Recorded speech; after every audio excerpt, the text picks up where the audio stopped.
Thank you, Mr. Chairman, and Mr. Secretary, welcome back to the committee.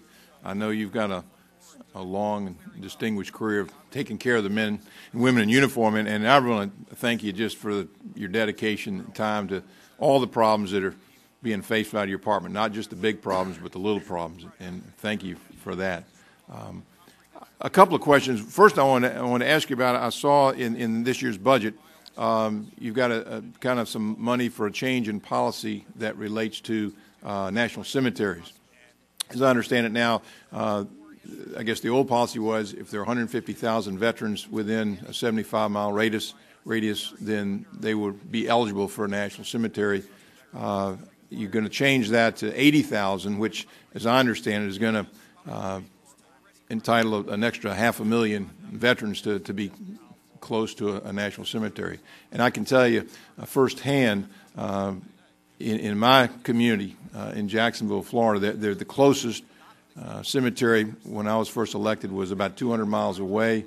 A new cemetery was just opened last year, and I don't think many things in Congress that I've worked on have had as big an impact on me or the community that I represent as has this national cemetery. It's just magnificent. And the way they've done it, as you know, they can fast track while it's going to be a 500-acre facility, right now they're about 20 acres. There are 15 ceremonies taking place every week. There were 1,000 headstones. So I think an effort to make more national cemeteries available around the country is very, very laudable. I would love to help any way I can. I know the subcommittee would as well. I'd like to ask you just how you came to this conclusion that you were going to lower that requirement to just 80,000 versus 150,000. Is that going to require additional funds from time to time, and will that change the timeline as these are developed? Can you touch on those three issues? Mr. Crenshaw, we arrived at a point where the old standard, we were above the 90% satisfaction of that old standard. We also looked around and realized that most states had a standard as well, and they came up to, in varying locations, up to that 80,000 mark.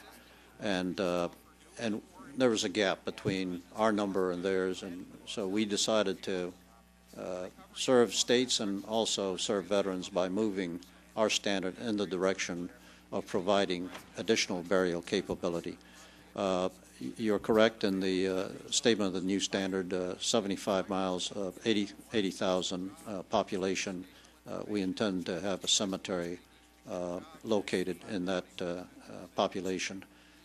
It'll take us a while to get to all of those, but 5 cemeteries next year is the first installment, and then we'll see what the requirements are, because as you know, veteran populations tend to move as well, and we need to sort of stay abreast of that.